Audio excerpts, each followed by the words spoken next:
Так, доброго раннего утра. Итак, друзья мои, как я вам и обещала, я вам сегодня подарю ритуал денежный подклад.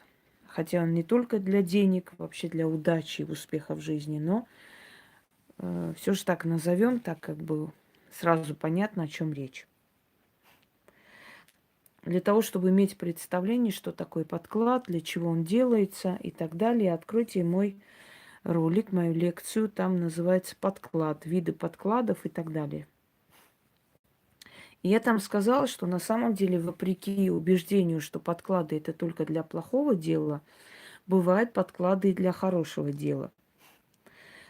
И испокон веков в разных культурах родители делали подклады без ведома своих детей в их новых домах. Вот когда они только женились или переезжали в свой дом, то мать, как правило, мать или бабушка делали подклад, приносили и тайком сували или под камень, или под порог, или над порогом.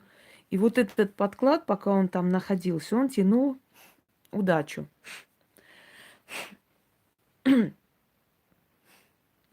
Есть такое выражение «мешочек счастья».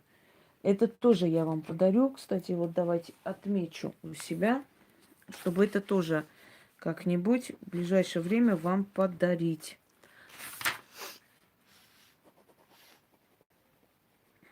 Я просто отмечаю, чтобы помнить. Значит, первое, второе.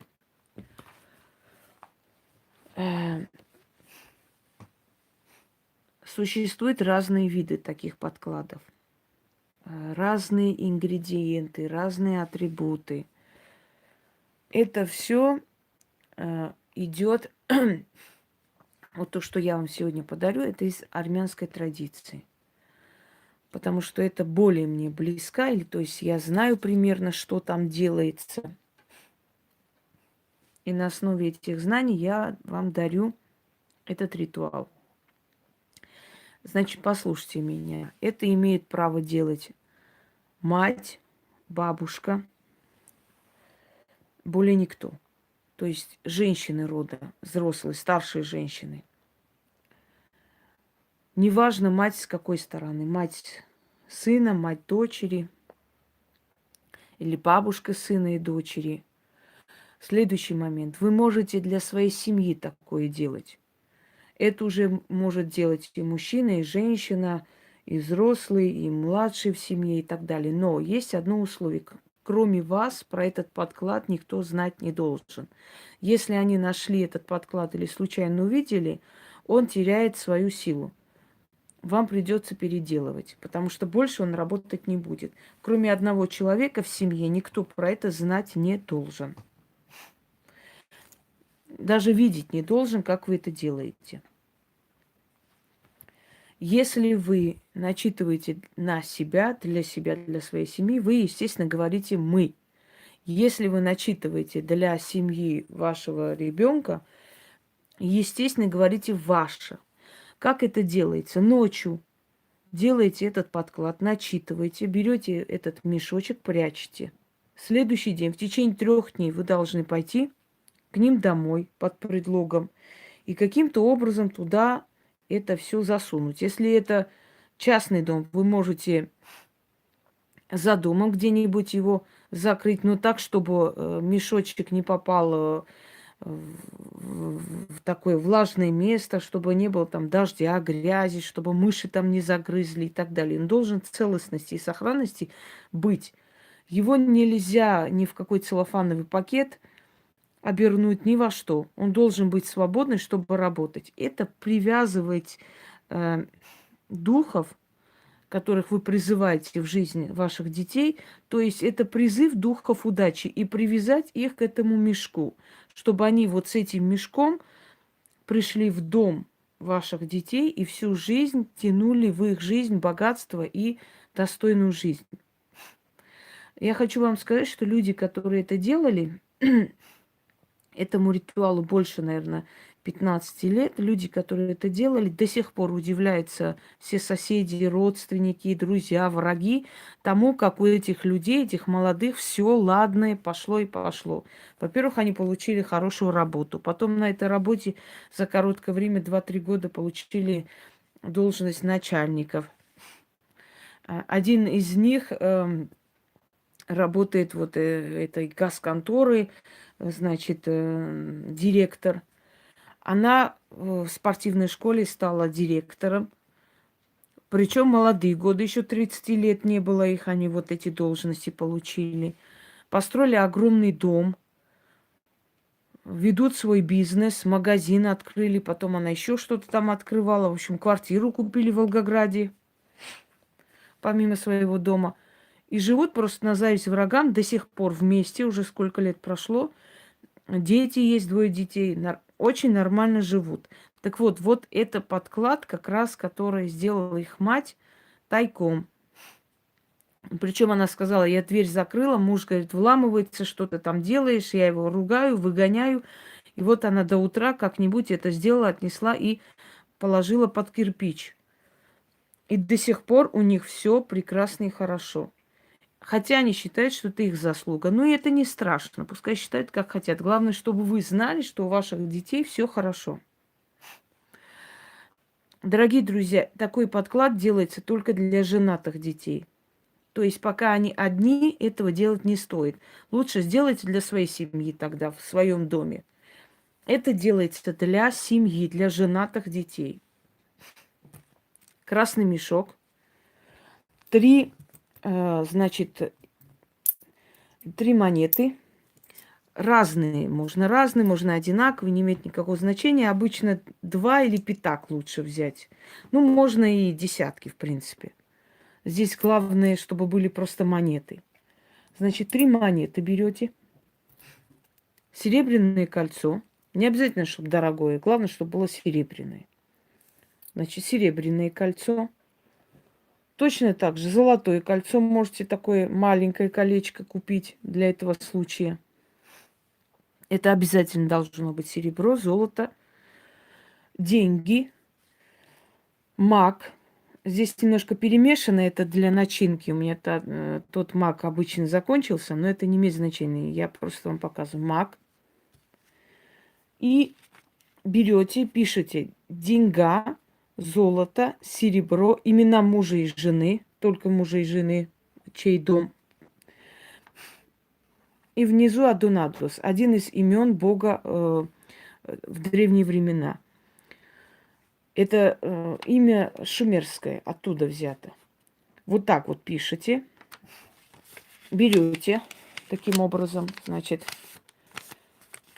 и в этот мешочек. Сейчас мы не будем там сувать это все.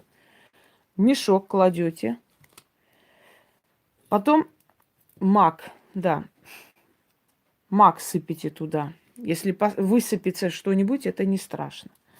После деньги туда кидаете, в этот мешок. Сверху серебро и золото. Потом берете этот мешок, открываете. И над этим мешком читайте 6 раз под, значит, освещение черной свечи. Свеча черного воска. 6 раз прочитали, закрыли этот мешок и спрятали. Если для своей семьи прячьте в таком месте, чтобы не нашли этот подклад, можете даже спрятать там под матрас, где угодно. В своем доме, в своей семье вы можете делать где угодно. Никому не говорите, ни с кем не делитесь, даже намека не говорите о том, почему в вашей семье резко стали повышаться финансы и так далее. Если с этим мешком что-нибудь случится, в истерику падать не стоит. Вы уже знаете, рецепт у вас есть, заговор у вас есть. Берете и делаете по новой. Если мешок нашли, этот мешок просто сжигайте. Вот со всем содержимым вытаскивайте только деньги, золото, серебро. Все остальное сжигайте вместе с мешком. И это золото и серебро точно так же можете делать. Да, если вы одиноки, пишите ваше имя. Вот кто в семье муж и жена, их имена пишем. Или пишем только имя того человека, который здесь главенствует. Если вы официально не замужем и дом ваш, или вы разведены, неважно, вы живете в доме, нет вашего мужа в доме, да? Или мужчина для себя делает, нет у него жены, или он неофициально женат, он хозяин дома, он на себя пишет и делает. Либо для своих женатых детей. Дети, которые студенты и прочее, прочее, делать не нужно. Это привлекает в семью, в дом. Я надеюсь, поняли. Значит, еще раз говорю, мешок, 3 монеты, золото, серебро, маг. И вот надпись написанная, которая здесь есть. Деньга, золото, серебро, имя хозяина дома, кто делает.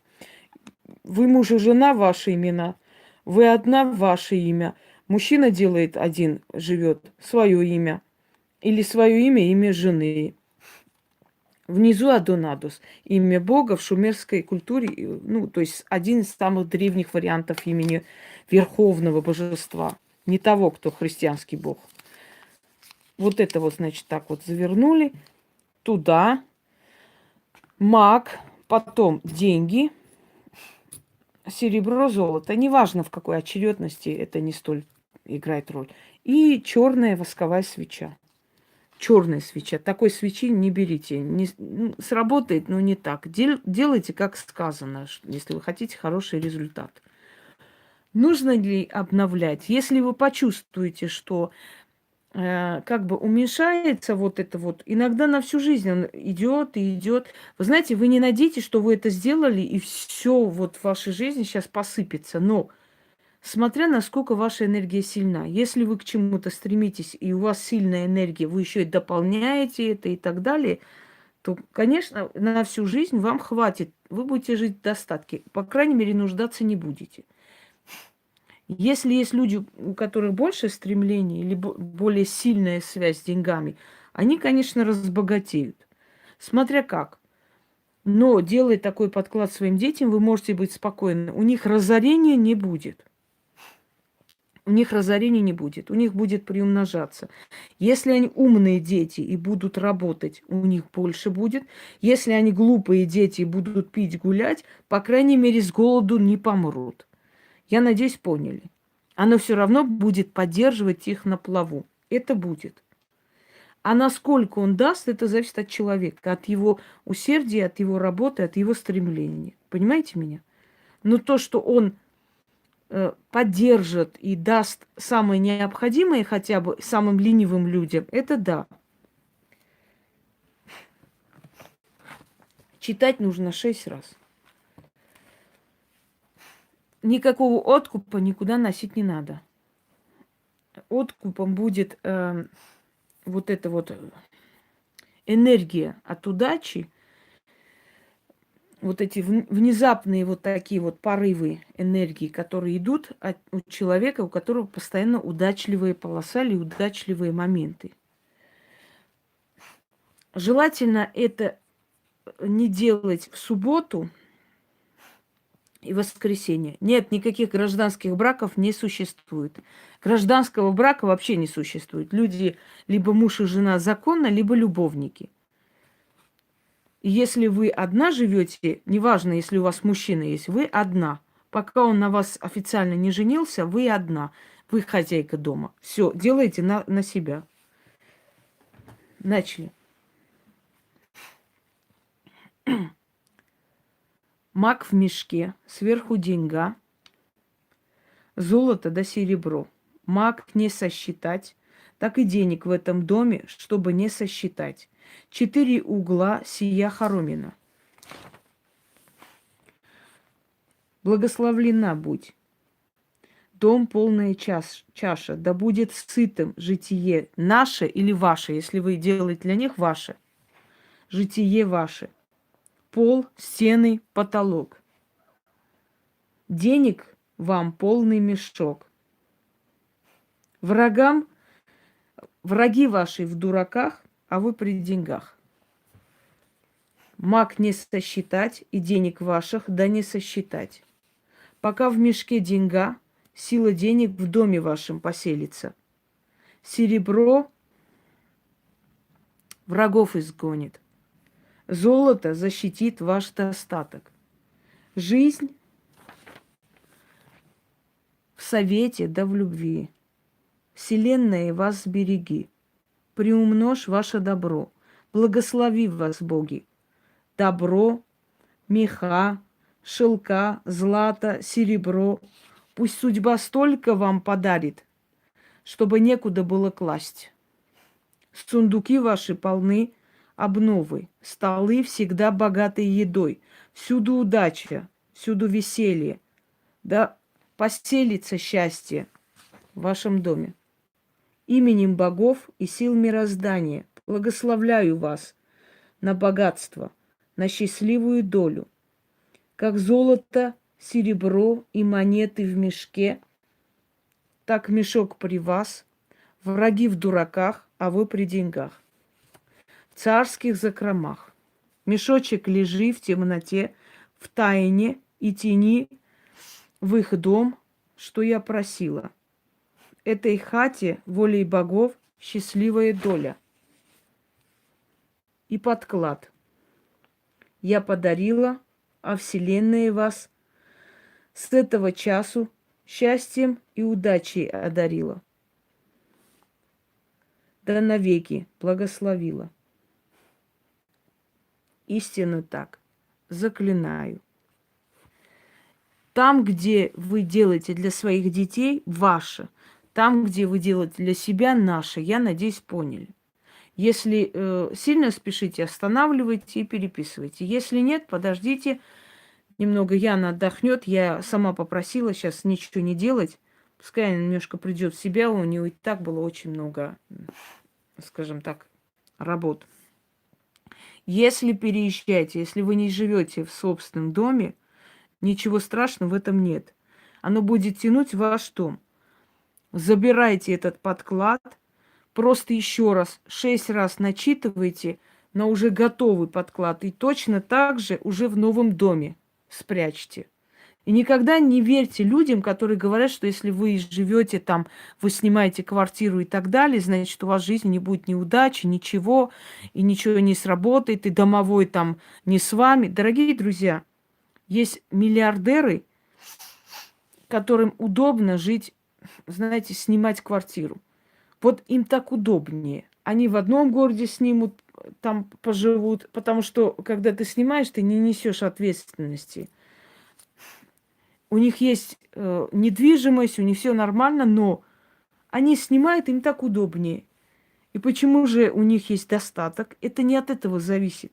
Можно иметь свой дом и ни хрена не иметь, и быть никем.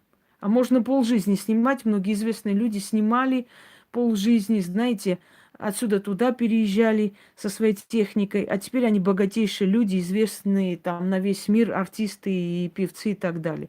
Изначально все снимают и до 40 лет, и до 50 лет. Они стремятся и поднимаются. Не надо слушать вот эту всю бредятину. Это зависит от вашей энергии. У вас энергия нормальная, вы работящие люди, вы добываете своего, вы идете вперед, вы работаете день и ночь, не жалея себя. Значит, рано или поздно у вас будет достаток. Понимаете? А очень может быть, что некоторые люди получают от родителей дом, просрали все в долгах, там электричество отключили, свет отключили, все отключили, и они сидят, никому не нужны и гордятся тем, что у них там дом есть. Ну и что? Кто-то к этому дому стремится, а потом у него будет лучше, чем у других, а кто-то этот готовый дом уже развалил к чертовой матери и ничего не добавил там, понимаете? Не слушайте, вы делаете на удачу, вы начитываете, вы притягиваете. Придет время, будет и ваш дом. У каждого свое время. Вот и все. И домовой с вами может идти, и можно его забирать точно так же. Это не имеет значения. Это ваш достаток, ваше имущество. Куда переезжаете, туда и забирайте. Пока не переедете в основное место жительства. Вот и все. Все, удачи вам. У меня еще, по-моему, есть несколько работ. Их тоже сделаю. И пойду отдохну чуть-чуть. Всем удачи.